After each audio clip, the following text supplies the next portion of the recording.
Ассаламу алейкум. Ассалам.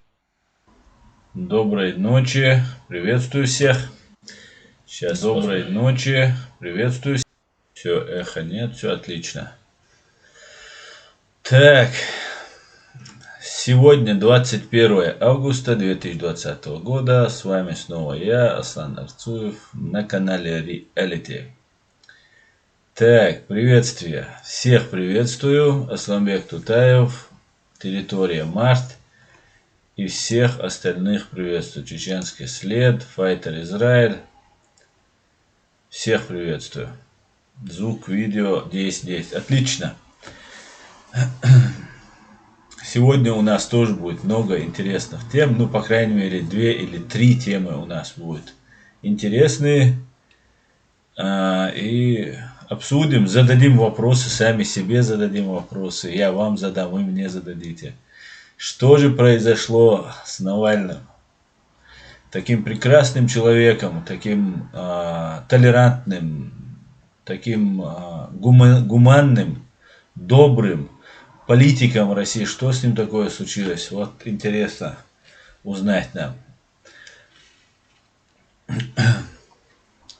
Так, давайте тогда особо, как говорится, с места в карьер долго особо не тратить время на приветствие. Руслан Абудов, приветствую тебя.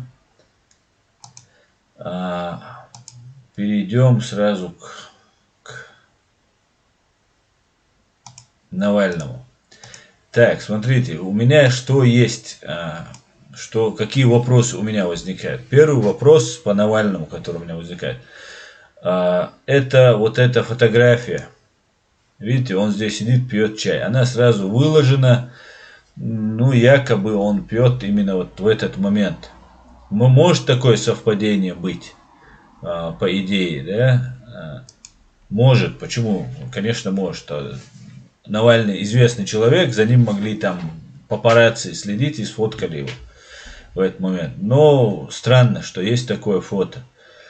Но после того, как услышите крик Навального в самолете, как он стонет, то, конечно же, у меня, по крайней мере, сомнения очень сильно развеялись. Скорее всего, его отравили. И эта фотография может быть как случайной, так и сделана теми людьми, которые его травили. Да, для там фиксации, для большего привлечения внимания. Мы должны теперь понять, я для себя хочу понять, по какой причине отравили этого человека. Первый вопрос, отравили или нет. Ну, допустим, склонен я считать, что его отравили. Тогда кто это сделал? Да, по какой причине? Кому это выгодно?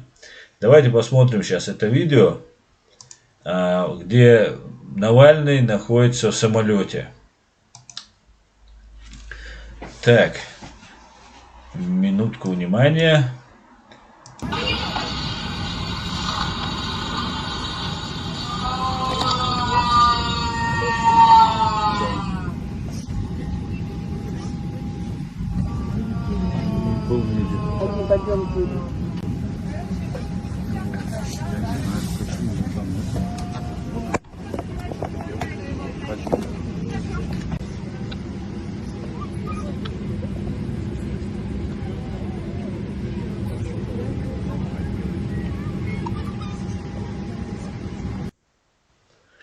Сели, сейчас самолет сел, и сейчас вы увидите вот тут, в этой области Навального. Выглядит тоже он правдоподобно. Это надо признать. Стонал он правдоподобно. Ну и вот как лежит, если можно что-то разглядеть, ну вроде бы все правдоподобно. И можно допустить, что его реально отравили.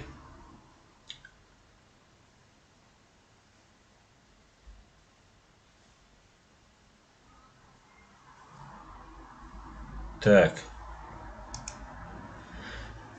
Пойдемте дальше.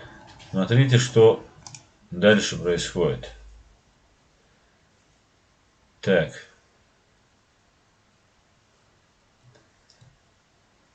Дальше мы должны перейти.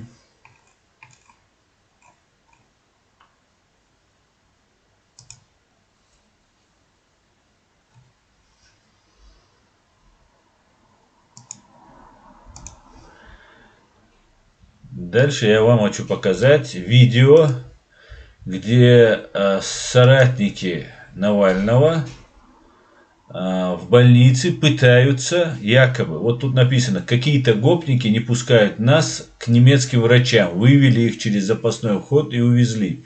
Семья Навального не может с ними пообщаться, мешают менты в штатском. Я вообще не понимаю этой формулировки. Что значит немцы не могут пообщаться? Если эти немцы приезжают по запросу, да, российские власти, больница Омска не требовала, не просила врачей, а просили родственники. В первую очередь это жена, которая там на месте находится, и его товарищи по партии, или там по его движению. И эти врачи смотрят Навального, родственники, там, жена Навального, другие кричат этим врачам, а те уезжают. Так получается? Это врачи или заложники, я не понял. Если врачи туда приехали, они должны позвать жену, спросить, там, что вы пили, что вы ели. Навальный не может ответить на такие вопросы, потому что находится в тяжелом состоянии. И вот посмотрите, вот что это за видео. Я не знаю, как это воспринимать, но сцена, оператор, который снимает, он снимает только вот этих двух людей, не снимает тех, кто пытался им помешать пообщаться, как они говорят, с немецкими врачами. А немецкие врачи на машине с омскими номерами быстро уезжают. Ну вот, давайте посмотрите, потом можно будет посмотреть, просто чтобы понять, что происходит. Сейчас, одну минуточку. Это все происходит первые 5 секунд буквально. Вот посмотрите, вот этот человек, и сейчас еще подойдет еще один человек. Вот здесь стоят люди, и никто как бы, можно ж крикнуть. Вот смотрите, вот эти два человека, вот этот человек и вот этот человек. Они как бы мешают, обхватывают. Что значит вот так обхватить? И чуть ли не наезжает вот этот Hyundai и мимо проезжает. Это что за врачи бегут, что ли? Это в каком положении там все находится? Вот, и этот, смотрите, этот уходит вперед. Тот, который держал, возвращается. И оператор камеру ни вслед за тем, ни за этим. Но люди только что совершили правонарушение. Они мешали людям пообщаться с врачами. Да? Происходит какое-то правонарушение. И оператор даже не снимает. Вот сейчас вот немецких врачей увезли вот только что так. Запрещаем общаться, соответственно, с супругой. Вы все видели. Только что Юлю с применением силы не пускали к немецким врачам. Как вы видели, только что меня отталкивали, точно так же ее отталкивали. Потому что она жена, имеет полное право знать все состояние Алексея, совершенно точно имеет полное право говорить с немецкими врачами, которые должны как можно скорее транспортировать его из этой больницы в нормальную больницу. Еще раз, давайте, самое начало. Вот и все. Вот и все. Они разворачиваются. Никаких претензий у вот этих двух молодых девушек и парня нету к этим. Почему вы нас хватаете? Что вы делаете? Такое впечатление, что они как бы в порядке вещей схватили, им не дали сказать, и машина угналась. Уехала, быстро уехала. И немец, наверное, профессор какой-нибудь сидит, спрятавшись там. Вот этой девушки и парня, наверное, испугался. Зачем он тогда прилетал, если он испугался так? Непонятно. Это они рассказывают, что вот немецких врачей не пускают. Я не знаю, какая здесь роль, что здесь происходит. Отравили Навального или нет, даже до конца не ясно. Хотя, допустим, мы допускаем. Но тогда возникает вопрос. Если отравили, то кто это сделал? И чей человек Навальный? Мы знаем прекрасно, что в России нет никакой свободы слова, никаких свободных политиков или журналистов в России давным-давно не существует. Это ни для кого не секрет. И вот этот Навальный разворачивает большую бурную деятельность, занимает серьезными делами. Например, когда он, Собчак, они слили митинг в 2012 году, 2011-2012 году. Гудков младший, Дмитрий там ошивался, Навальный, Собчак, еще этот мелкий, который потом с этой Собчак вроде там женился или развелся.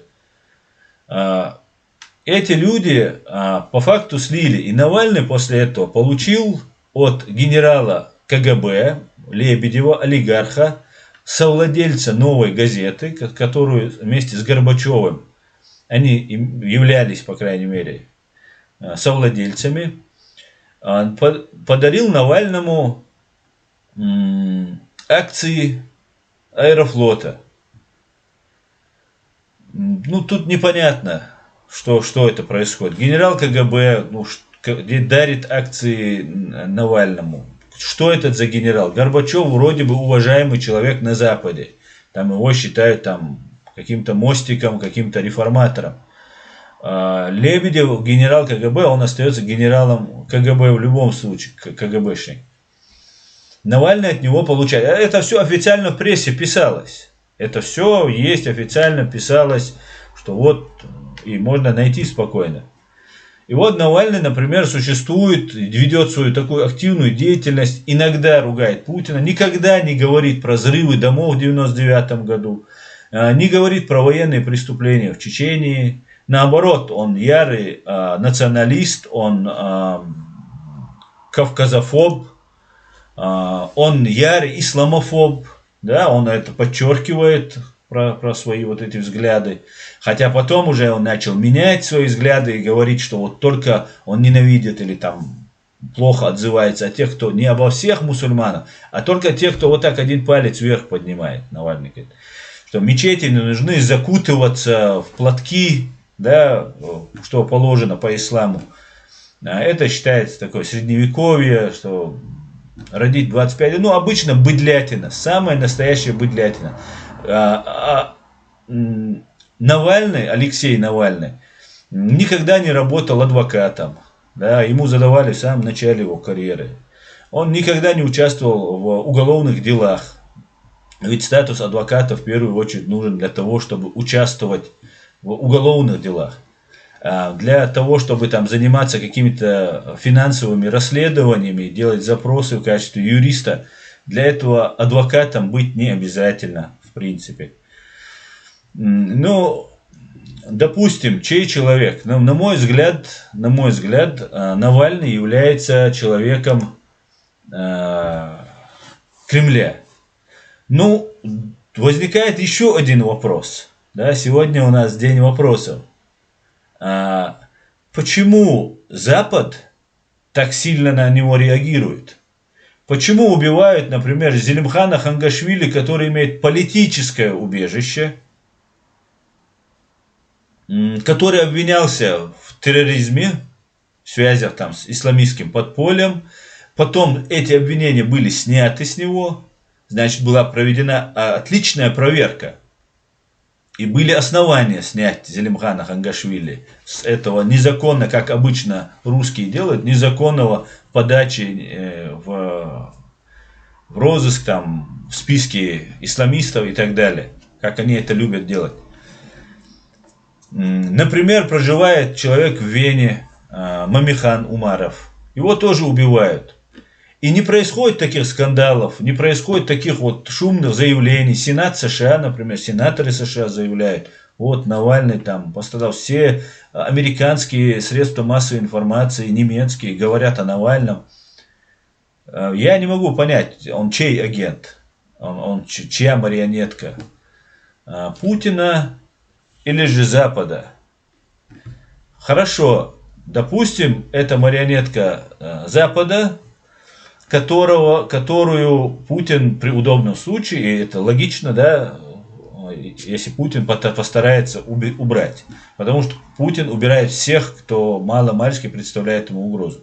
Может, по какой-то договоренности, допустим, я не утверждаю ничего, допустим, Навальный является агентом Запада. и его Путин травит ядом или кто-то другой. Тогда возникает вопрос, а что за такой агент у Запада, который говорит нам о правах людей, о равноправии, о борьбе с ксенофобией, с расизмом, с исламофобией, с другими фобиями. Это человек, который там является чуть ли не агентом, если так получается, да, Запада, то этот человек получается ярый кавказофоб, чеченофоб и остальной фоб. Тогда это как получается? Тогда у меня еще один вопрос возникает. У меня много вопросов с этой ситуацией. Посмотрим.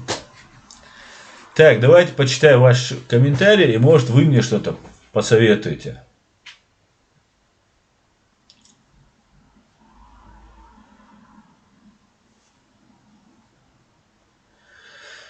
Народ, проснувшись, все равно остается под контролем Путлера. Посредством таких, как Навальный, размах работы мафии Кремля очень широк, гигантен, говорит чеченский след, рязанский сахар. Да, я с тобой согласен. Так, хватит кормить Навальным. Отличный лозунг. Хватит кормить Навальным. Хватит нас кормить этим Навальным. Нас здесь каждый день убивают, короче. Ну, не каждый день, но постоянно нас тут убивают. Ну, сколько это? Навального отравили. Ну что, давайте одинаково расценивать жизни людей. Так. Зондеркомандер. Потому что Навальный исламофоб, вот и впрягаются за него. Я не знаю, если только основываться на исламофобии, Навальный исламофобы, все мы за исламофобию, тогда надо и за Брейвика впрягаться, да, в Норвегии был такой террорист. Ну и за других можно впрягаться, за Путина тоже можно впрягаться, он тоже ярый исламофоб. Чего ж тогда с Путиным тогда поссорились? Ну, того, что исламофоб, если некоторым людям или некоторым политикам достаточно и брать союзники, то эта исламофобия легко переходит потом к ксенофобию, расизм, фашизм и так далее. Это все проходили всегда. Какие фобии вообще? Это же прошлый век. О чем говорите вообще, может? Но действительность совсем другая, конечно. Но ничего. Ничего. Так, нох. Вот именно, Германия проигнорировала убийство Хангашвили. Да, совершенно верно. Германия тянула. Это было невероятно позорно. Это Германия тянула, растягивала, не заявляла. Пойман с поличным человек. Доказано, что получил государство, ему паспорт дало. Что этот человек связан со спецслужбой, и все равно Германия тянула. А Сергей Нечаев до сих пор сидит, пост занимает. Уважаемый человек, его здесь встречает. Я не понимаю, тогда вообще кто вообще фашист, а кто не фашист в этом мире? Кто тогда плохой, а кто хороший? Если с Путиным считают, что можно разговаривать, то ты такой же, как Путин. Да, говорят, что нужно вести переговоры даже с плохими парнями. Да, я не спорю. С террористом, захватившим заложники людей, там 100-миллионную нацию, хотя большая часть этой нации согласна быть даже там в этой тюрьме. Нужно с такими людьми, с террористами вести, иногда нужно вести переговоры.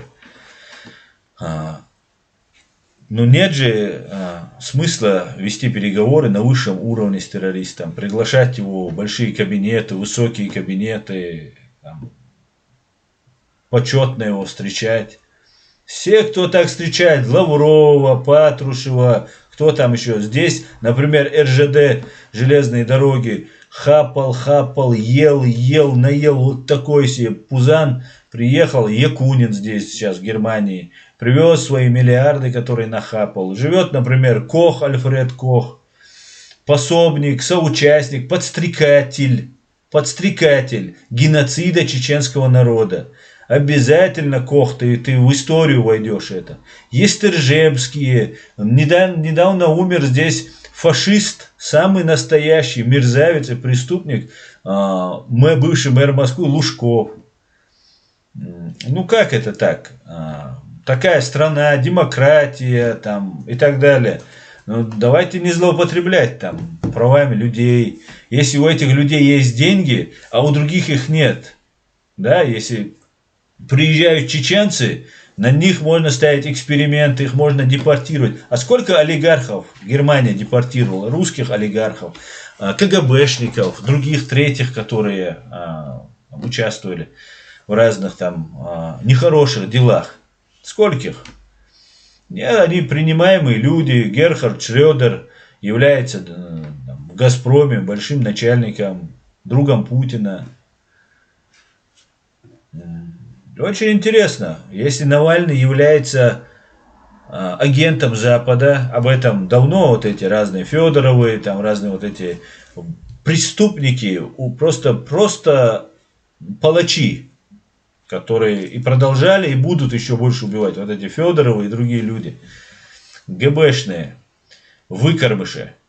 Если эти люди говорят, что Навальный является там агентом Госдепа, он там учился в Еле, еще где-то там подготовлен там, и так далее, и так далее. Ну хорошо, тогда они, допустим, они правы. И поэтому была договоренность не трогать Навального. Вот это Навального не трогали. И вот, короче, ситуация продолжалась до тех пор, пока вот одна сторона, как обычно русская, решила не соблюдать закон, соглашение заключенное, и нарушить их, и отравить Навального. Тогда какого фашиста Запад выдвигает среди русских? И если это делают там спецслужбы какие-то западные, то этим спецслужбам тоже должны быть какие-то вопросы. На каком основании тогда так делается? Не думаете ли вы, что завтра этот Ельцин сделает то же самое? Опять КГБшникам передаст власть, потому что даже если он является агентом Запада, что на самом деле в это трудно поверить. Я всегда считал, и много было оснований считать, что все-таки Навальный это проект Кремля, там, я не знаю, ФСБ, еще там кого-то, кто у них там еще. Может, ГРУ военные, не знаю. Тоже очень неплохо работают в этом направлении. Особенно хорошо работают, да, военные. Да, весь интернет это поле боя, поле битвы русских террористов из Министерства нападения. Так, давайте посмотрим дальше. Что вы говорите? Так, много говорили. Посмотрим. Так.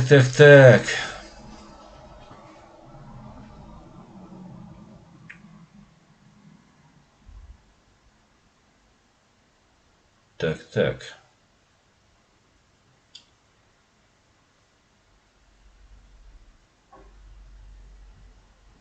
Навальный агент Кремля, говорит. Так. ФСБ против ГРУ. Может быть.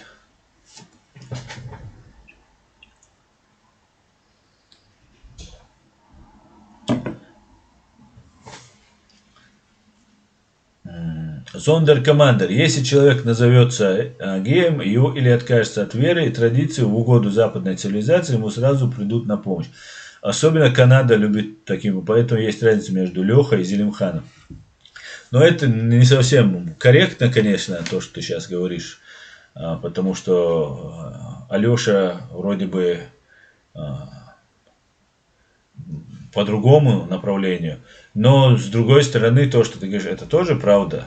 Мы знаем, как поднимается волна, когда убивают чеченцев, 13 человек убили, да, в 2017 году.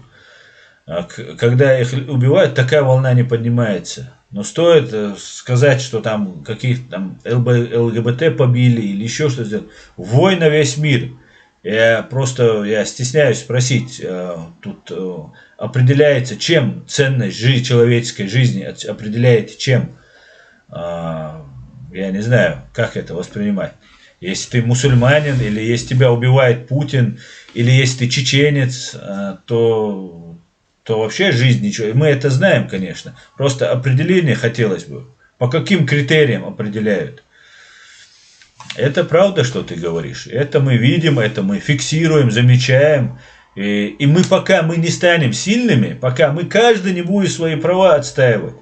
Это ничего сложного, но это нужно делать всю свою жизнь, если мы народ. Потому что мы живем во время права. И так было, в принципе, всегда. Но вот конец, вот последний век или полвека, очень сильно это все сформулировано, определено. И есть права, мы должны отстаивать. Каких бы у вас не было прав, наш опыт, чеченский опыт показывает. Насколько бы очевидны не были те преступления, совершенные против вас, в частности, и вашего народа в целом, вы ничего не можете сделать. Какие бы юридические стопроцентные доказательства у вас не были, вы ничего не можете делать, пока не будет какая-то политическая воля каких-то определенных там механизмов и кругов. И это мы тоже должны понимать. И у нас выбор у чеченца. Или же мы дальше становимся цивилизованными людьми, развиваемся, понимаем всех на всех языках. Имеется в виду не только иностранные языки, но и научные языки, на которых люди говорят. Юридически будет, это экономически будет. Становимся гражданским обществом, объединяемся под одним руководством, создаем свои институты.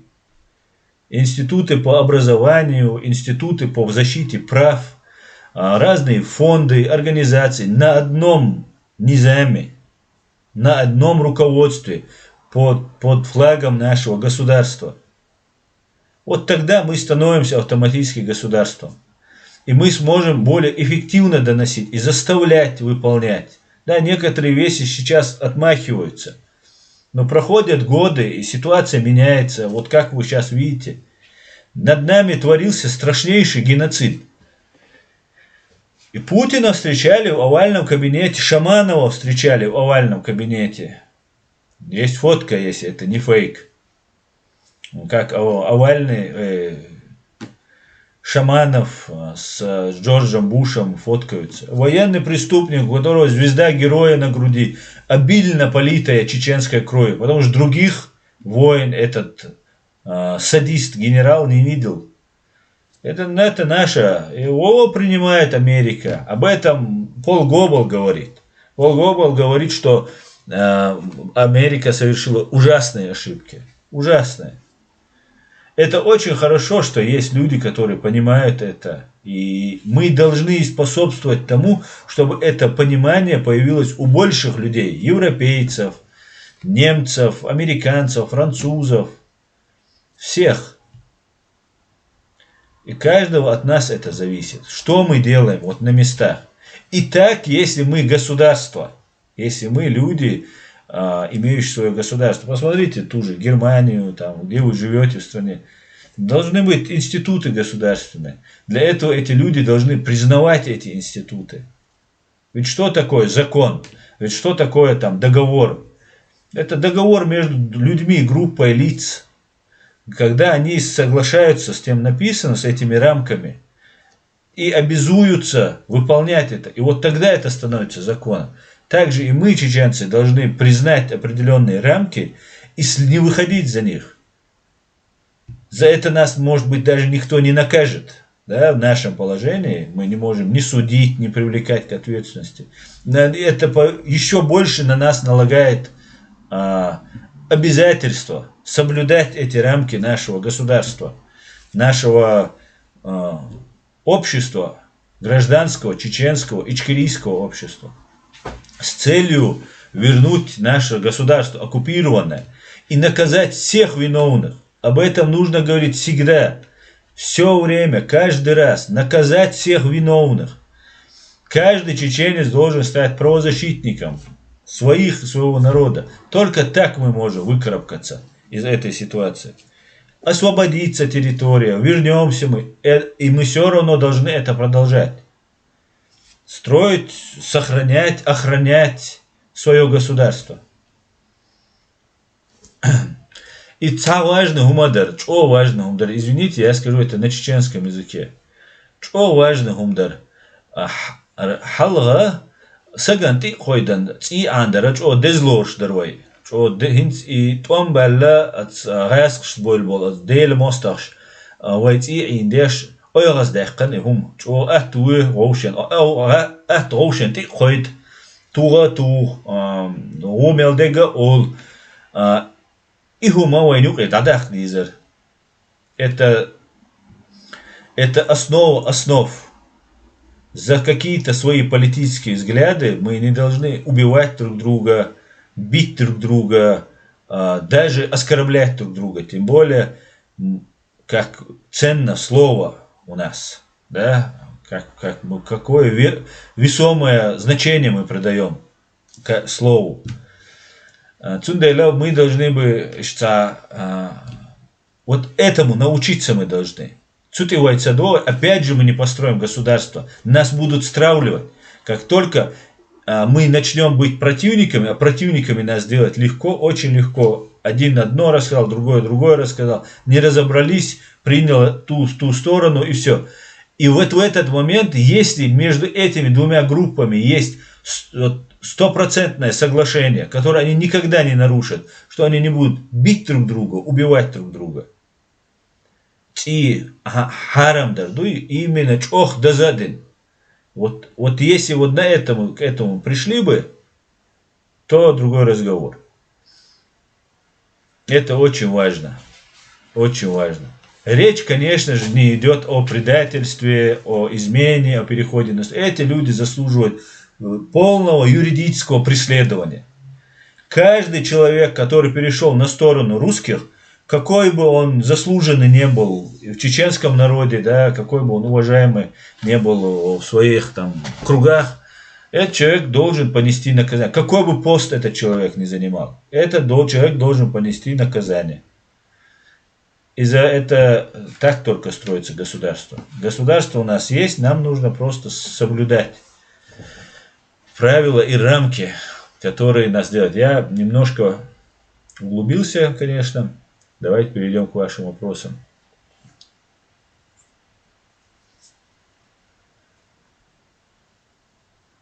Гани Галили. Люди, не будьте глупцами. Навальный нацист и фашист. Кремль и Путин сейчас делают из Навального нового Путина. Путин передает власть новому Путину, и Навальный гарантирует безопасность Путину. Навальный не раз говорил, что он гарантирует безопасность Путину. Это правда. То, что он нацист и фашист, это тоже правда. То, что он является агентом Кремля, в этом я на 95% уверен. И вот эта резкая вспышка западных стран, западных политиков о том, что отравили Навального и так далее. И на самом деле, если отравление есть, то вот эти 5% я оставляю, что он все-таки может быть и даже западным. Хотя 95% я считаю, что он русский. И если его отравили, будучи их человеком, то либо это измена, предательство со стороны Навального, либо его не отравили, а это сделано для того, чтобы отвлечь внимание от Беларуси, от событий, которые разворачиваются в Хабаровске и в Беларуси. Вполне может быть и так. Ну, посмотрим еще. Тоже очень показательно, что за все время нет ни одной фотографии Навального, или видео, желательно, чтобы было видео, Навального в больнице. Почему нет? Жену не запускают даже в больницу.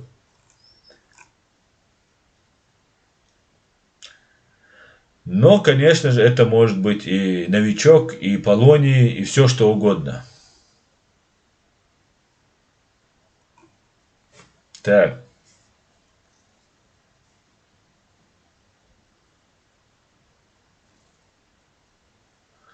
Muhammad Technology Innovation.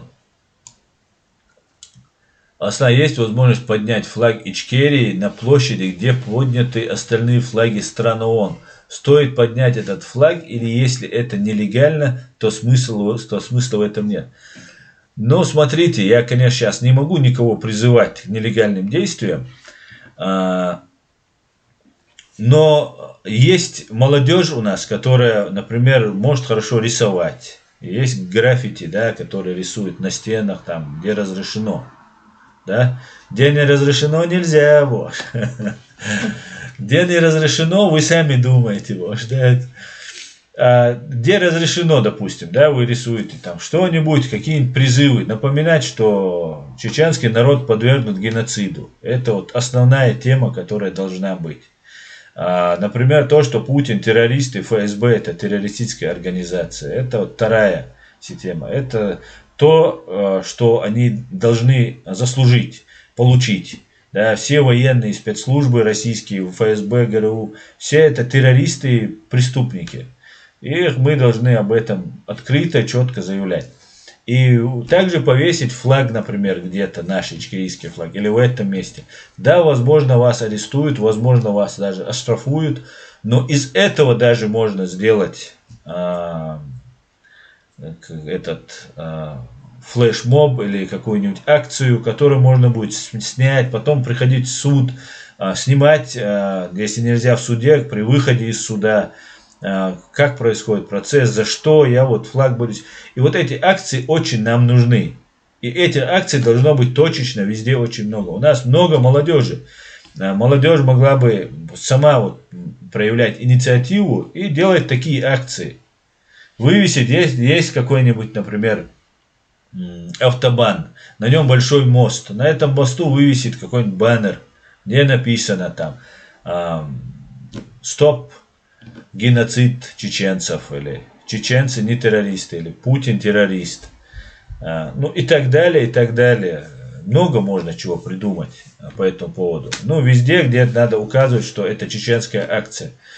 И если мы так будем делать, кто-то может с парашютом спрыгнуть с чеченским флагом. Да, любые акции, они нам нужны. Мы должны вывести наше дело на международный уровень, чтобы те политики, в которые мы стучимся, в дверь, в которую мы стучимся, чтобы эти политики посчитали для себя приемлемым или с какой-то стороны выгодным говорить об этой теме перед своими избирателями или еще как-то, или еще что-то.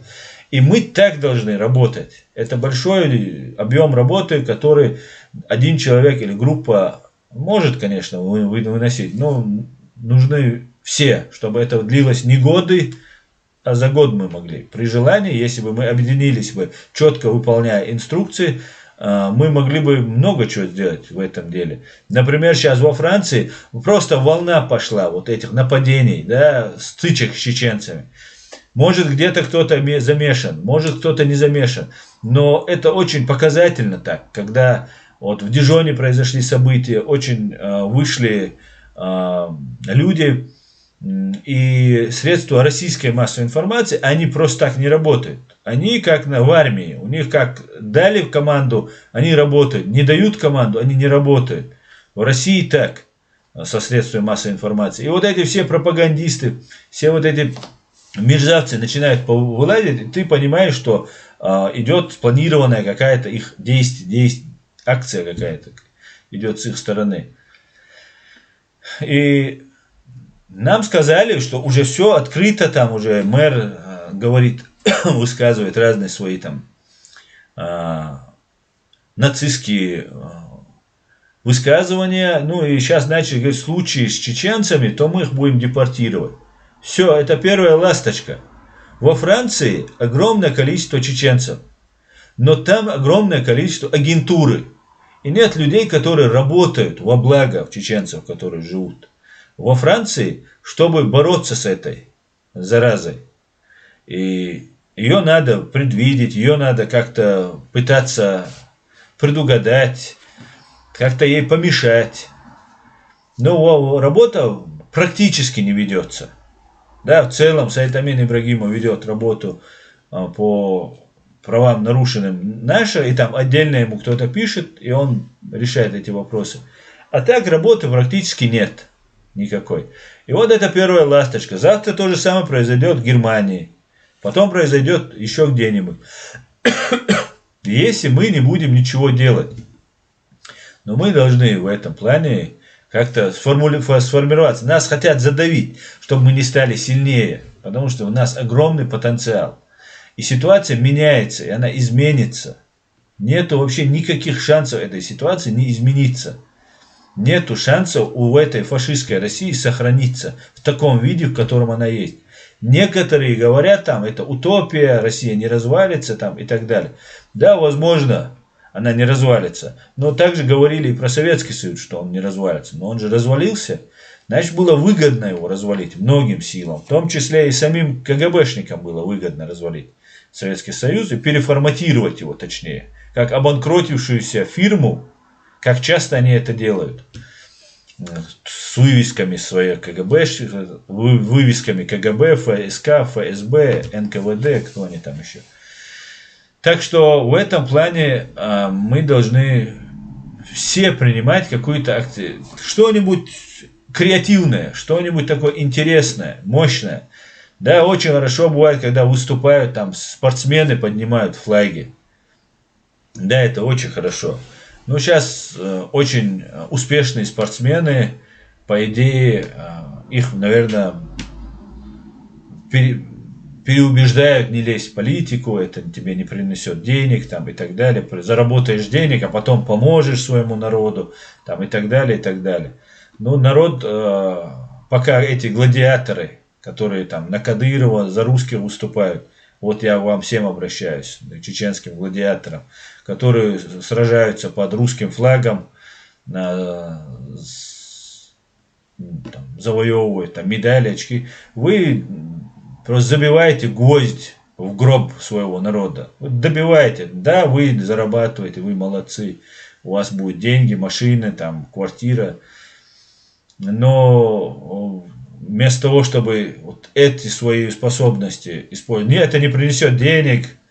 Я вам могу сказать, если вы будете говорить много политики, там, тут, вас будут вытуривать откуда-то.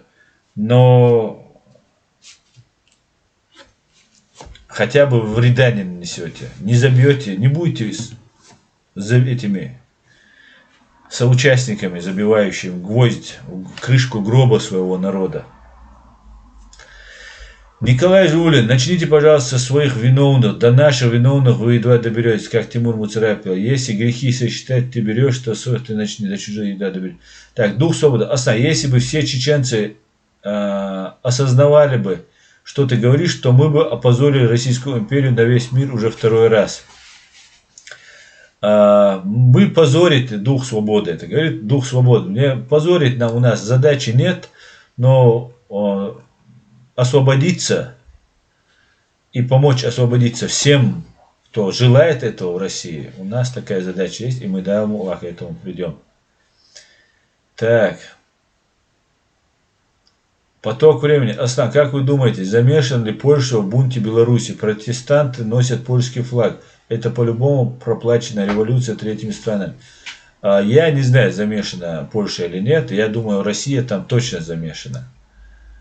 Так, легионер Кавказа. Ассалам алейкум. После заказных убийств со стороны России, почему Европа, особенно Германия, заигрывает с Москвой? Ва алейкум ассалам. Я очень часто задаю этот вопрос, легионер. Мухаммед Технологи инновацион. Значит, водрузим над Бонном флаг Ичкерии. Да, и сфоткайте. Это не обязательно должно быть какое-нибудь там такое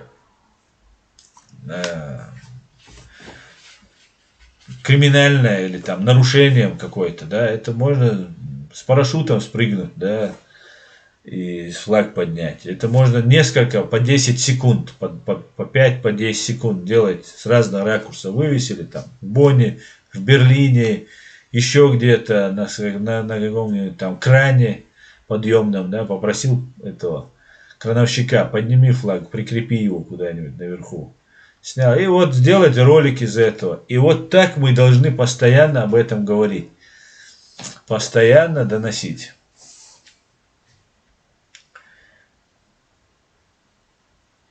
Так, выписан культ. Ассаламу алейкум, мудуш, ва алейкум салам, дигду, дал бухаста. Адам Адамок, ассаламу алейкум всем мувахидам. Ва алейкум салам. Всем салам, витаю, шалом, Владимир Богданович. Приветствую, Владимир. Так. Moonlight. Европейцы закрывают глаза на внутренние дела Раши. Они все доллары получают. Да, здесь очень сильна вот эта коррупционная составляющая в любом деле. И поэтому вот возникают такие дела. Короче говоря, вот с Навальным вот у меня такие вопросы. Давайте оставим этого Навального. Дай Бог ему выжить, дай Бог ему выздороветь. Не будем желать никому смерти. Но фашист Навальный с этой ситуацией создал много новых вопросов. Так, давайте посмотрим. Я вам хотел рассказать одну новость. В Сирии 3 дня назад погиб генерал-майор Вячеслав Гладких. Об этом сообщают некоторые телеграм-каналы. В 15 инцидент случился во время возвращения российских автомобильных колонн после проведения гуманитарной акции в 15 километров от города Дейр-эз-Зойра. Срабатывание самодельного взрывного устройства произошло на обочине. И этот террорист, который поехал убивать и помогать преступному режиму Башара Асада, отправился туда, откуда не возвращаются. Сейчас я вам покажу это видео, как не стало генерала русского террориста.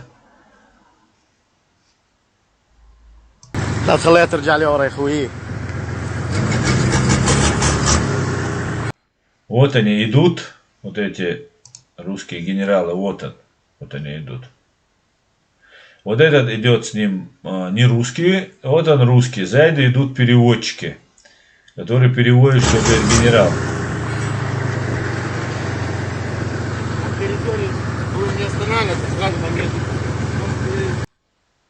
Вот это переводчик, вот это тот самый генерал. Давайте вам еще немножко рожу этого преступника.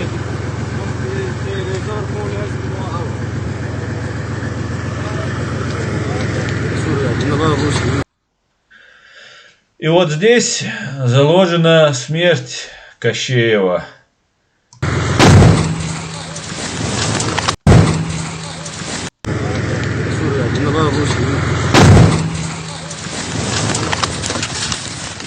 شنو يا الله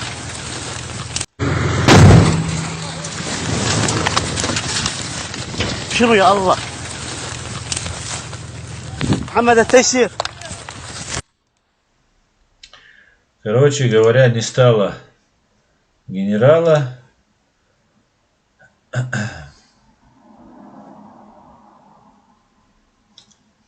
Так. Не стало генерала.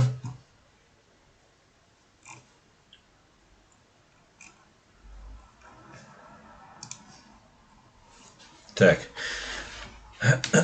Так не стало еще одного генерала. Как же его тут звали? Вячеслава Гладких. Так.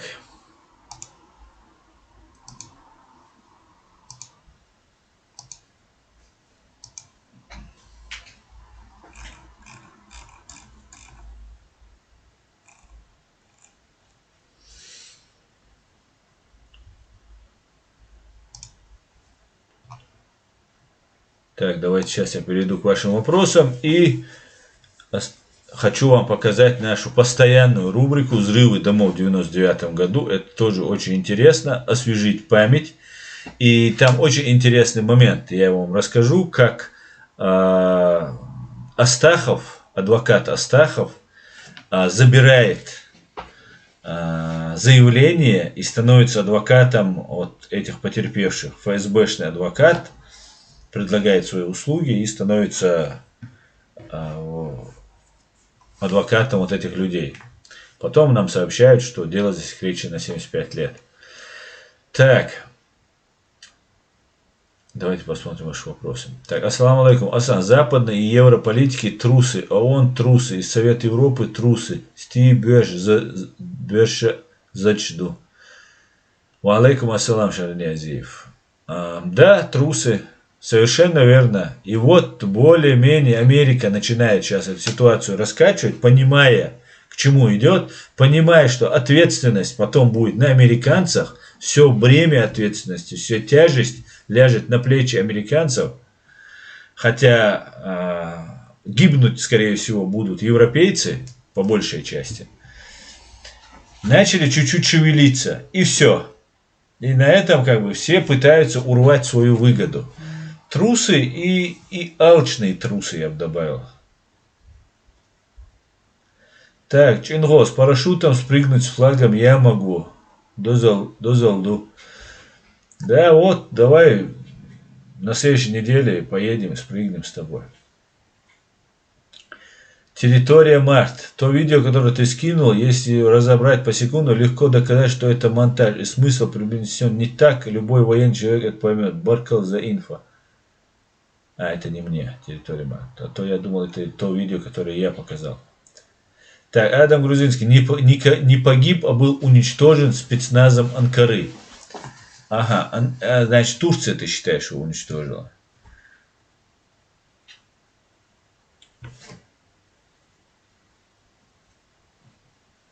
Так. Сегодня ролик крутит, где все видно, как он взрывается на фугасе. Да?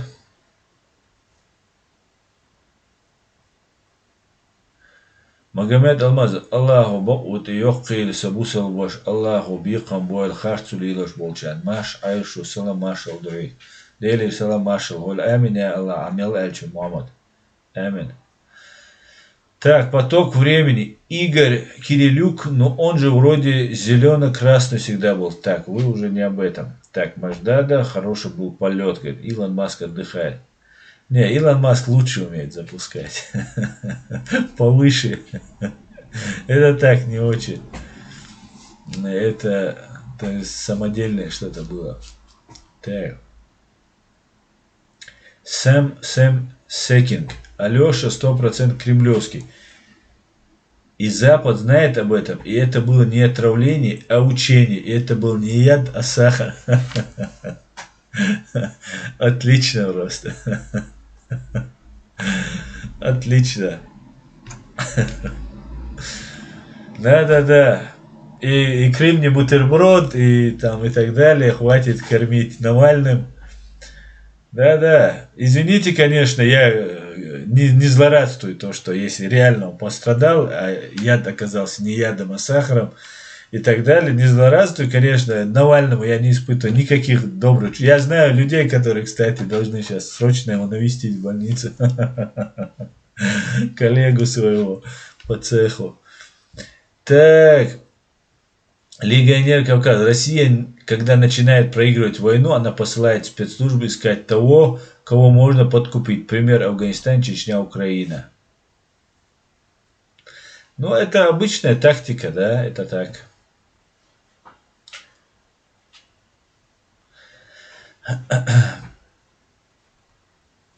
Асан, я смотрел поток времени. Асан, я смотрел ваше видео. Зачем вам это все нужно? Анзора убили, твари. А мог бы жить молодой, умер, а может нахрен эти все бандиты. И жить не прошлым бандитом. Все равно ничего не докажешь. Есть и такое мнение. Но я с ним не согласен. Территория Март. Было бы хорошо, если бы чеченцы каждое свое публичное действие сопровождали флагом Чирии. Да, вот публичных действий очень мало у нас бывает. Так, Хотел Риц, Нью-Йорк, Аслан Машуоль, Нью-Йорк на связи, Дели Салам Машал, Воль Машал, Воль. Так. их там нет плешивый. Ассаламу алейкум. Один вопрос. Когда мы увидим по ЧГТРК Грозный твоих родственников из Катыр-Юрта, призывающих тебя прекратить критиковать Кадырова и его окружение? Ва алейкум ассалам. Их там нет плешивый. Плешивый. Ва алейкум ассалам.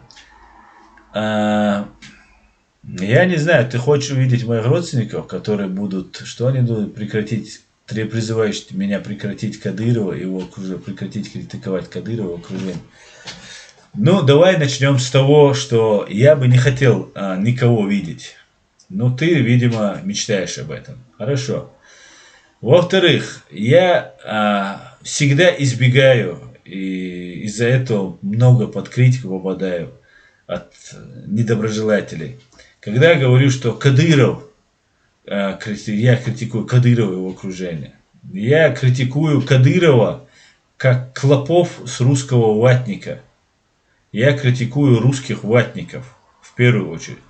А клопы кадыровские это будут, осетинские это будут, ингушские или дагестанские, которые работают на русских, на Россию. Для меня они, это не мой уровень, как говорится. Это так тебе. Если ты не веришь, что я здесь честен, искренен, да, и что ты ждешь, пока ты увидишь моих родственников, я тебе скажу, я много лет уже не поддерживаю с ними ни с кем отношения. Раз. Из-за своих взглядов в том числе.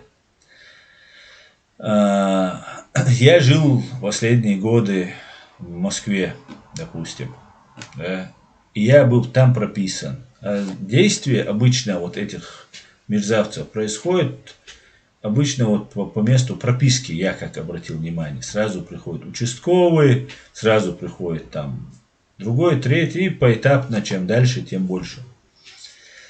Но это не значит, что моих родственников не преследуют. Кстати говоря, мои ближайшие родственники находятся здесь со мной в Германии. Мы все вместе. Ближайшие. Это папа, мама, брат, сестра и так далее. С остальными я не вижу смысла им их пытать. Хотя двоих пытали. Я это знаю. Ну, вот такие вот дела. Вести я слышу. Ну, я хотел бы, чтобы ты, если ты искренен и сомневаешься во мне, то я хотел бы, чтобы ты что-то сделал. Чтоб ты что-то сделал. Да? Чтобы ты приложил усилия и помог мне в этом деле. Чтобы ты чуть-чуть разгрузил с меня этот груз. И я не хотел бы, чтобы твои родственники пострадали. Но если ты находишься в Чечне, ты мог бы выехать сюда, как это сделал я, для более-менее безопасности. Поэтому советую тебе присоединиться, а не критиковать. Да, вот Улюэль. А если ты из этих, то ты клоп с русского ватника. Так. Может, да, Аслан, без ракеты вряд ли так высоко взлетишь. Ну да, там интересно, кто выше летает? Ахмад Кадыров или вот этот?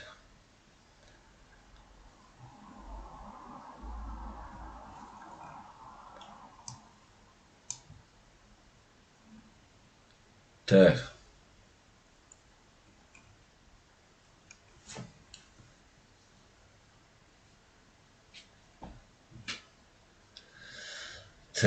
Так.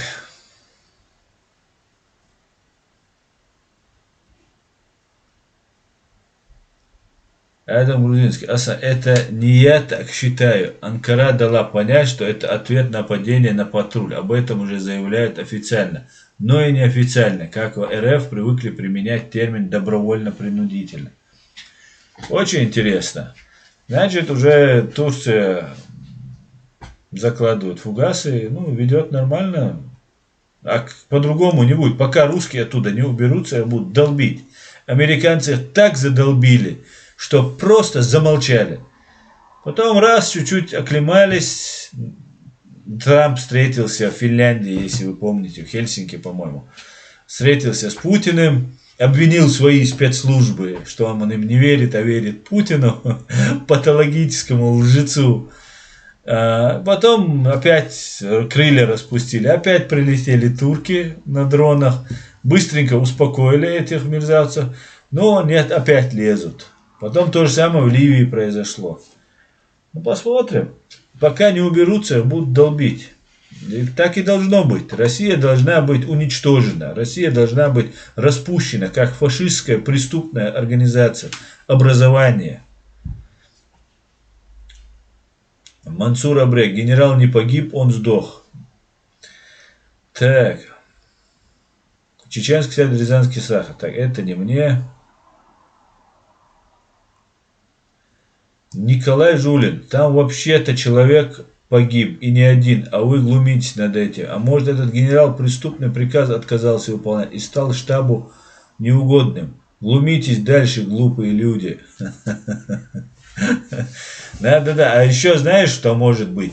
Именно в этот момент, когда он шел, он этому, по-моему, сирийцу, арабу этому, с которым он разговаривал, он ему рассказывал, что он хотел бы пообщаться с Ганди, и что в нем проявился гуманизм, и он сейчас свой автомат переплавит и сделает из него такую железную розу и подарит ее детям Африки, чтобы колодец можно было рыть удобно. Да, конечно, именно так ваши генералы такие все. Они все ездят во все вот эти, в Чечню, Украину, в Сирию, Грузию, для того, чтобы не выполнять преступные приказы. Они все у вас такие. Ваших солдатиков мы жалели, отдавали, кормили их, даже когда в плену были наши женщины, им пирожки таскали и так далее. Потом вашим матерям их выдавали, ваших солдатиков, которые потом возвращались снова воевать к нам. Теперь еще нам надо ваших кровавых преступных генералов, которые без сомнения участвовал в геноциде чеченского народа. И мне надо пожалеть этого человека. Мне абсолютно его не жалко. Я желаю всем преступникам, военным преступникам, последовать вслед за ним на войне. И если же это будет мирное время, то, конечно же, суд, доказательства и суд. Так, ватники ВИР. США, НАТО, эксперты говорят, что могут они уничтожить ядерное оружие на взлете. У них есть технологии, 1000 умных ракет, точность до десятков сантиметров. И обезглавить Кремль почему не применяют? Ватники вирус говорит. Я не знаю, ватники вирус. Я не знаю, почему не применяют. Так, зондеркомандер. Хороший генерал, плохой, неважно. Был бы хорошим, до генерала не дослужился бы в армии. Совершенно верно. Так, я перемотаю, друзья. Так.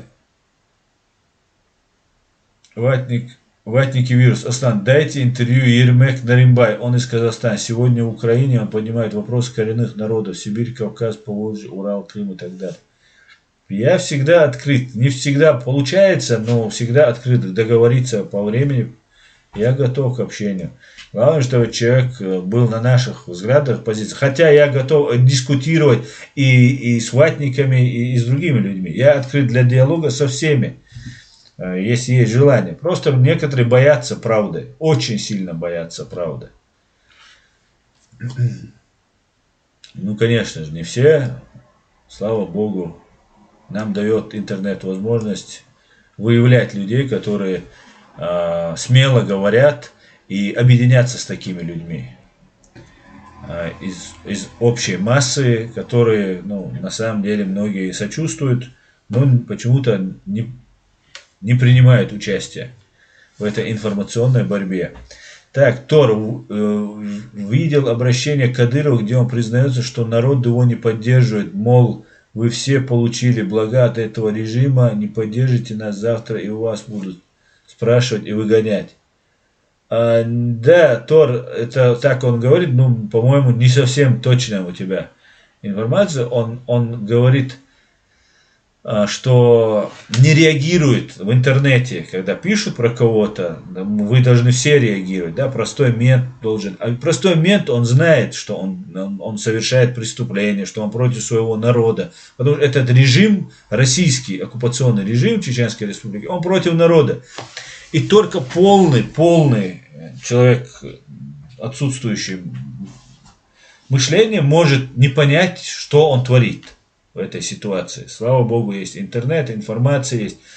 А таких в милицию не берут, как мы знаем, в полицию полных.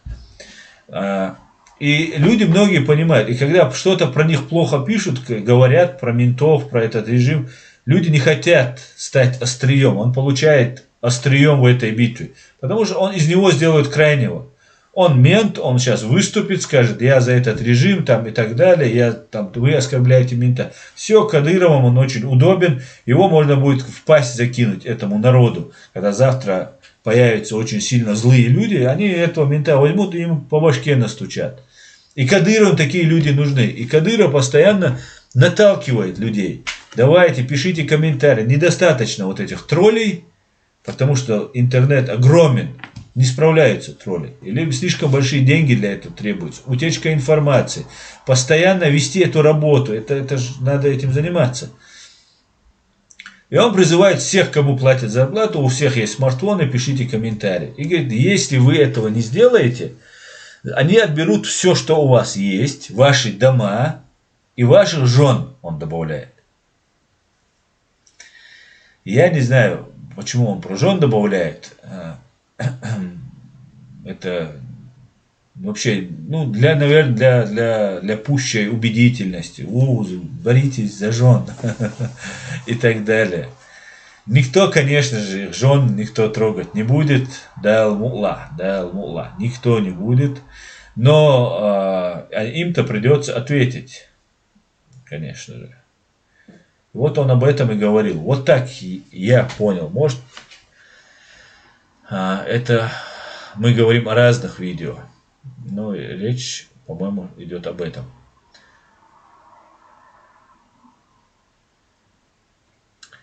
Так, легионер Кавказа. Аслан, ты, наверное, в курсе убийства 3 журналиста и уважаемого Гейдара. Как вы думаете, заказное было ли убийство? Да, конечно, я помню это преступление. Да, конечно, это было заказное. Там же было много улик. И знаете, я считаю, эти смерти на совести того же Ходорковского, который начал вести какие-то свои расследования, что вот сейчас они расшатают режим Путина, и вот они на белом коне едут. Ходорковский преступник. Ходорковский, если придет к этой власти, он не будет ничем не лучше будет Путина. Ничем. Поэтому не нужен этот Ходорковский. А так я помню, да, убийство Гейдара и 3 его товарищей.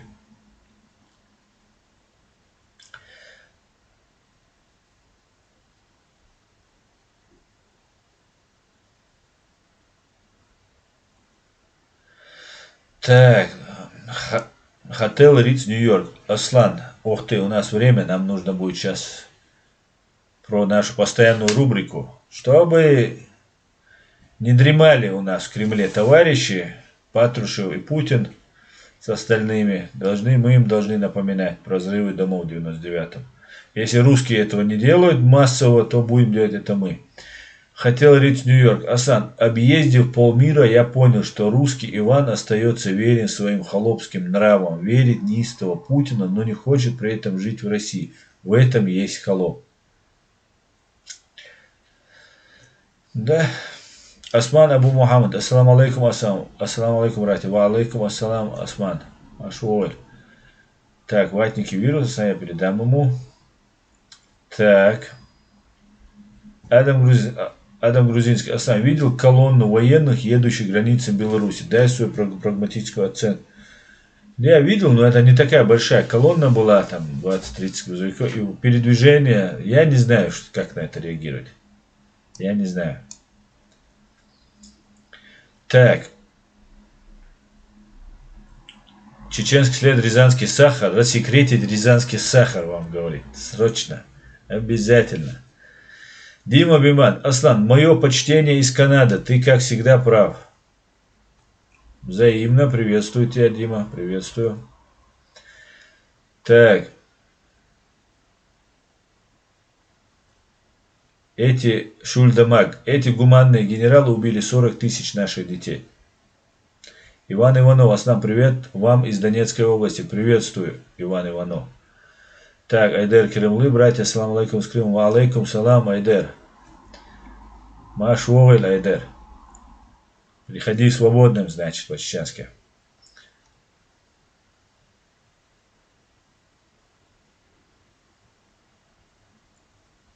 Так. Ва алейкум салам, Айдер.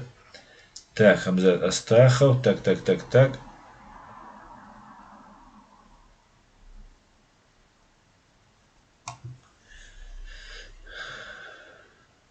Так, давайте тогда мы вернемся к этому. Сейчас я вам включу. Сейчас я вам включу момент, да. Давайте посмотрим, как они тут собирают. Вот это сам вот на этом фото, это Севастьянов, это... Там, с целью расследовать ситуацию на Кавказе и так далее, и так далее. Если тоже ФСБшник. мы получили бы достоверный и убедительный для общества ответ на вопрос о том, что же произошло. Я подозреваю, к сожалению, нет. Никакого секрета. Если говорят закрытое дело, ради бога, ну ставьте вопрос. Ну, адвокат. Ставьте вопрос, говорит. Адвокат есть, и сразу с Астаховым. Кто есть? Если не доверяет федеральной... Видите, это момент, когда Астахова уже начинают задействовать. Если не доверяете спецслужбам, говорит, есть же адвокаты. А в студии уже сидит Астахов. Уже с заявлениями, которые они будут готовить. Что вот, ну, с соглашениями с адвокатом, что вот он будет заниматься. Они подписывают, все, у них теперь известный Астахов адвокат. Ситуация на Кавказе. Ну и люди бедные, рады, что не надо платить за адвоката, известный человек, ну вот сейчас им страна поможет. Ну и как обычно. Кстати говоря, очень симптоматично то, что взрывы домов в 1999 году происходили в самых бедных районах Москвы. Также и в этой Рязани. Рязань тоже очень бедный город, и дом, как вы видите, не самый богатый. Это говорит о том, что это самый слабый, незащищенный слой населения, которым будет трудно защищать свои права в финансовом плане и так далее, которых легко испугать, которых легко поставить в зависимое положение. И эти люди и поддерживают, потому что они подвержены больше всего пропаганде, поддерживают своих же убийц Путина. И так далее, и так далее. Есть у нас гарантия, что мы получили бы достоверный... Вот сейчас Дановича, внимание, Дановича. Что же произошло? Я подозреваю, к сожалению, нет. Никакого секрета. Если говорят закрытое дело, ради бога, ну ставьте вопрос. Ну, адвокаты кто есть? Если не доверяет Федеральной службе безопасности, готовы передать это дело для расследования прокуратуре. Готовы передать дело для расследования прокуратуре. И засекретили на 75 лет. Так. Давайте тогда, сейчас я вам найду. Нет, мне нужна студия. Давайте отсюда возьмем. Телефонные станции Рязани работают в особом режиме. Телефонистка Надежда Юхнова перехватывает подозрительный разговор с Москвой. Набранный номер начинается с цифр 224. Это АТС, обслуживающая штаб-квартиру ФСБ. Их спрашивают: дама с вами? Нет, дама едет троллейбусом. Речь идет, для тех, кто не знает или не помнит, речь идет о том, что террористы, вот 23-го они закладывают, 22-го они закладывают, ночью на 5 утра, 23-го их уже вычисляют, и вот эта телефонистка Надежда Юхнова, она слышит разговор, и речь идет о двух мужчинах и одной женщине. И вот женщина ушла, вот он говорит, дама ушла троллейбусом. 12 часов. Машина где? Машина на стоянке. Выезжайте по одному из Рязани, везде перехваты. Ну и тут уже прям, наверное, простому человеку ясно, что это, если у всех в голове только один терроризм. После этого звонка установить квартиру, в которой прятались подозреваемые, было несложно. Рязанские оперативники оказались на высоте. С момента обнаружения бомбы прошло чуть больше суток. И тут происходит совершенно необъяснимая вещь. В один и тот же день, 24 сентября, с разницей в полчаса, в том же самом месте, два члена правительства делают противоречащие друг другу заявления. Министр внутренних дел Владимир Рушайло без тени сомнений утверждает, что в Рязани был предотвращен теракт. Есть положительные сдвиги. Об этом, в частности, свидетельствует вчерашнее предотвращение взрыва жилого дома в Рязани. И вот после этого, то как он говорит, что взрыв предотвращен в Рязани, через полчаса Патрушев, Николай Патрушев, директор ФСБ, заявляет, что это были не учения, а сахар. И на второй день задерживаются двое мужчин. Женщина ушла. Их сразу же приказывают отпустить, их отпускают. Они являются сотрудниками ФСБ.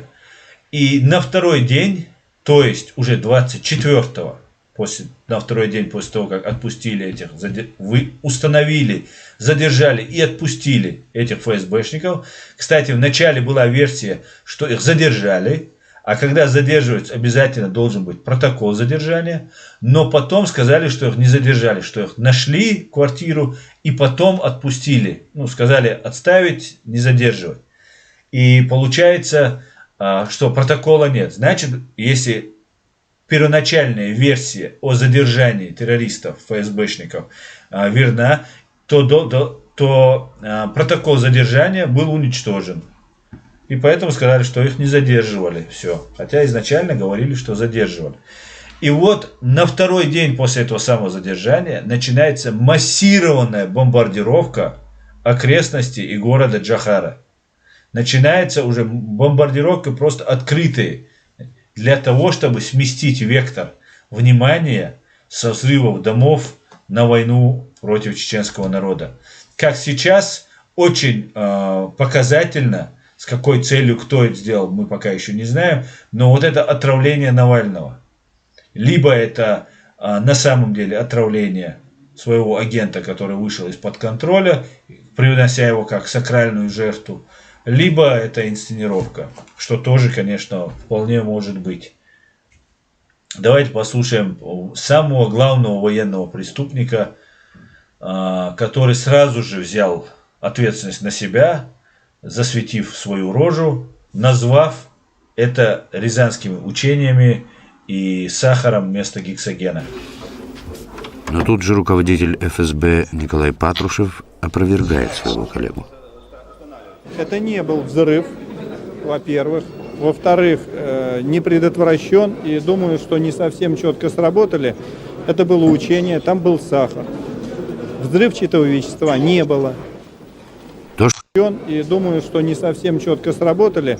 Это было учение, там был сахар. Сахар, понимаете? Сахар там был. Вот, знаете, какой-то мультфильм есть. Я не помню, вот с этим, но не Симпсоны, как-то они называются.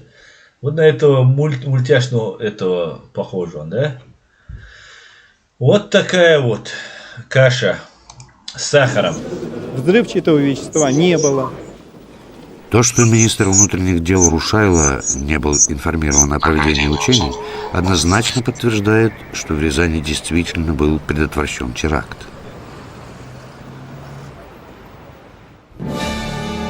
Несколько месяцев спустя, во время передачи НТВ, представитель ФСБ проговорится, что учения в Рязани, поскольку официальная версия теперь учения, могли проводиться лишь совместно с милицией, потому что соответствующий приказ был подписан обоими министрами. Все поставим на свои места.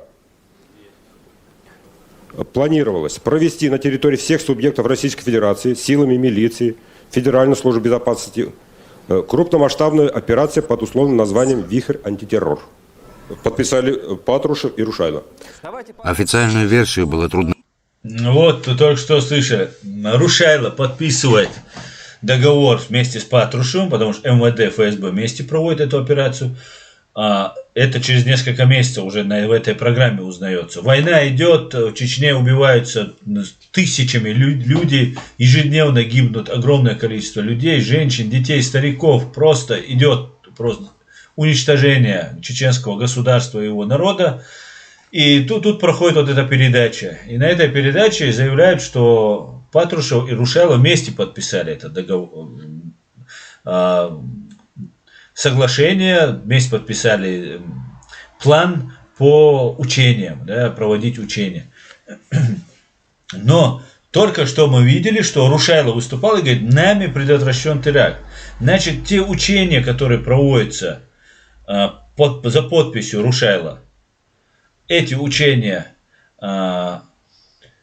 проводятся без ведома рязанской милиции, районной, городской, ни ФСБ районной, городской об этом не знает, никто об этом не знает, но Рушайло подписал и Патрушев. Тогда вот два преступника. Кстати говоря, секретным указом Рушайло, чтобы потом держать язык за зубами, получил секретным указом Героя России. Вот я вам рассказывал про Шаманова, который в овальном кабинете у Путина, у Джорджа Буша в Америке за звездой героя с чеченской крови, сделана на чеченской крови. Так вот, звезда героя Рушайло без примесей заработана на русской крови. Вот эта звезда героя. На поддержать даже людям, занимавшим самые высокие посты в спецслужбах. Я, например, так и не понял, почему же потребовалось 2 дня для того, чтобы объяснить миру, что это учение. Ну, честно говоря, просто это необъяснимо. Именно для того, чтобы посмотреть всю цепочку действий, в том числе и по поиску возможных террористов, поэтому, естественно, мы не объявляли, что это учение. Рушайло это нельзя было предупредить, что... Знаете, я думаю, несостыковки какие-то могли быть, но в ходе учений, в ходе учений проверялась и наша система, и система... Севастьянову даже смешно. Это московский ФСБшник. Органов внутренних дел в том числе. Ну как выглядел Владимир Борисович на этой коллегии, когда он говорит, что вот такой успех, а через полчаса Николай Платонович говорит, что да не, ребята, это учение было. Но еще в более неловком положении оказался Владимир Путин, который тоже успел заявить... Вот он сзади идет, Рушайло. Все сопровождает. Они вместе раньше ходили. Когда власть захватывали, они все вместе, потом разошлись, у каждого свои банки, нефтяные компании.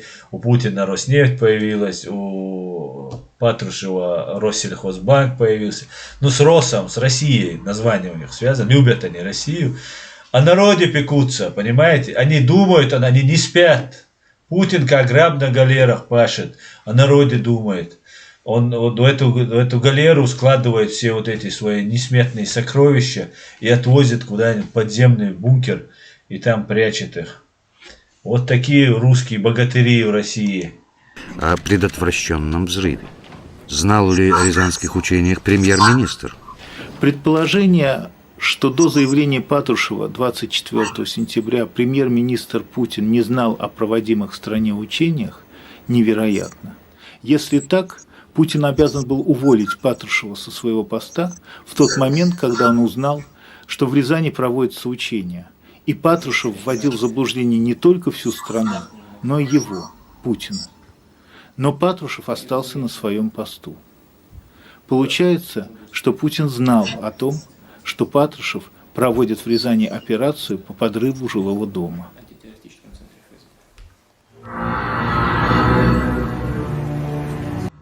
Знал не только Патрушев, Путин и так далее. Конечно, об этом он знал. Также об этом знали Рушайло.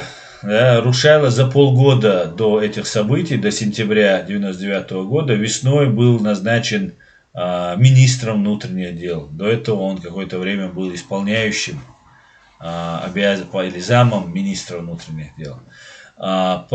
Тот же Рушайло входил в Совет Безопасности России, да, главный орган, да, силовой орган страны. Тот же Шойгу, министр нападения сегодняшний, занимался сокрытием улик. После взрывов домов на месте очень быстро производились все следственные действия, какие были им нужны, и вывозился мусор, следы взрывчатого вещества, и вообще быстро все уничтожалось. И на этом месте быстро возвели, в Москве, по крайней мере, возвели мемориальный там часовню или там памятник в виде часовни и так далее. этим занималась самая высшее на тот момент политическое и силовое окружение Ельцина. И Ельцин тоже был, без сомнения, дочь Ельцина. И вот эти люди, которые должны были эту власть передать для того, чтобы они сохранились. Сохранился Ельцин, сохранился его вот эта семейка, дочка, и их зятьки и другие люди. И сам Ельцин прожил и умер своей смертью, по всей видимости. Были даны гарантии, но руководство ФСБ, да, как упоминалась фамилия Угрюмова, который все это организовывал, помогал, там непосредственно руководил этим. Это десятки, возможно, людей в этом. Да. Тот же Жириновский, который заявил, Жириновский не был в курсе. Можно предположить, что Жириновский о взрывах домов готовившихся не был в курсе, но когда он возразил или напомнил Селезневу о том, что взрывы домов произошли в Волгодонске, а вы сказали за 3 дня раньше, чем произошел этот взрыв в Волгодонске, Жириновского срочно вызвали в Кремль, наградили его там медалькой какой-то и дали ему должность вице-спикера Государственной Думы. И там просидел 12 лет. Таким образом, я считаю, Жириновский стал соучастником этого преступления, взяв это преступление долю на себя, не выполнив свои прямые депутатские обязанности по расследованию такому делу, да, чтобы он мог потребовать, как глава партии, как депутат, мог потребовать начать расследование и инициировать это расследование, как это инициировалось Щекочихиным, который был убит. Поэтому вам предлагается в России смерть, либо почет и медалька, какая-нибудь должность и медалька, либо смерть. И вот русские, практически все вот это руководящие, генералитет, политики, депутаты, все продались. Все замолчали, и каждый получил там какую-то кормушку за то, что ты молчишь. Если ты не молчишь, соответственно, как я уже сказал, ликвидируют. Вот какая Россия, вот в какой стране вы живете, русские. А вот сотрудники Рязанского УФСБ об операции Центра по соображениям секретности информированы не были. Проводятся учения, и такая секретность, что ФСБ, даже местное ФСБ не информирует. Они видели своими глазами, Невероятно. что и детонатор, и взрывчатка были подлинны. Положение рязанских чекистов было не самое завидное. Сергеев, мягко говоря, был недоволен, то есть он рвал металл. Дело в том, что профессиональная гордость, которая есть у каждого сотрудника спецслужб, в данном случае оказалась просто втоптана в грязь. То есть как так? Генерал ФСБ не знал, что творится у него в его вотчине. Более того, теперь московское начальство заставляло рязанское УФСБ играть совсем другую игру. И тогда, страхуясь и отмежевываясь от действий Центра, местные чекисты публикуют абсолютно уникальное заявление. Ну вот теперь минутку. Как ФСБ, рязанское ФСБ, снимает с себя ответственность? Я считаю, что этот документ – формальное доказательство причастности ФСБ к организации взрыва в Рязани. Я эти несколько строк зачитаю. Это заявление Рязанского УФСБ. Как стало известно, закладка, обнаруженного 22 сентября имитатора взрывного устройства, явилась частью проводимого межрегионального учения. Сообщение об этом стало для нас неожиданностью и последовало в тот момент, когда управлением ФСБ были выявлены места проживания в Рязани, причастных к закладке взрывного устройства лиц, и готовилось их задержание. И вот именно в этот момент Патрушев меняет версию о предотвращенном в Рязани взрыве на версию об учении. У ФСБ была возможность заявить об учениях накануне, 23 сентября. На этом мы закончим сегодняшний наш стрим, связанный именно с этим. Чуть-чуть я сейчас постараюсь ответить, если у вас есть какие-то вопросы здесь. И Аслан, Адам Грузинский. Аслан, месяц назад Скобеева гадила, поносила на Украину из-за того, что Украина из-за кризиса, как все европейские страны, запускает свой печатный станок. Но 4 дня назад Российская Федерация включила свой станок и выпустила 3 триллиона рублей. Ну, значит, ждем инфляцию. Сейчас будет инфляция. Это будет обесценивание недвижимости, обесценивание рубля и так далее. Но это все будет происходить, да, медленно, да, сопротивляются мерзавцы, хотят еще помучить нас и избежать ответственности, оттянуть неизбежный конец. Но это неизбежно произойдет, да, Алмула. А мы будем за этим наблюдать и всячески этому способствовать. Так, Аслан Лорс, я только что зашел и не успел, говорит. Зато ты сможешь потом посмотреть его в эфире. На этом я заканчиваю и вам хочу дать послушать одну песню Луис Армстронга «Go Down Moses». Всего самого хорошего. Все будет Ичкерия. Ассаламу алейкум. Спокойной ночи.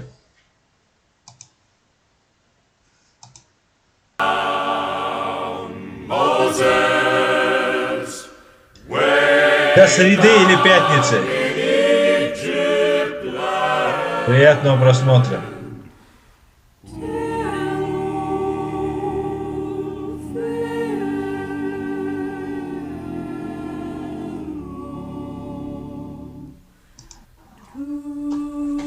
Let my people go.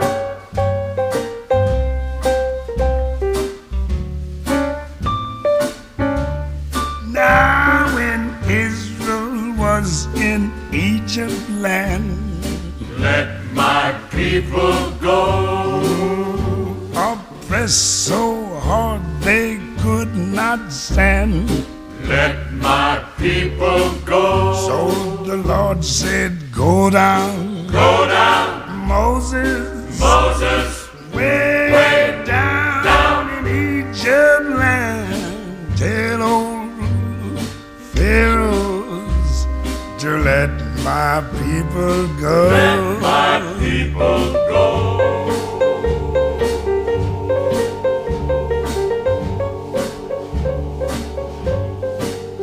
So Moses went to Egypt land. Let my people go. He made old Pharaoh understand. Let my people go. Yes, the Lord said, go down, Moses, way down in Egypt land. Tell them Pharaohs to let my people go. Let my people go.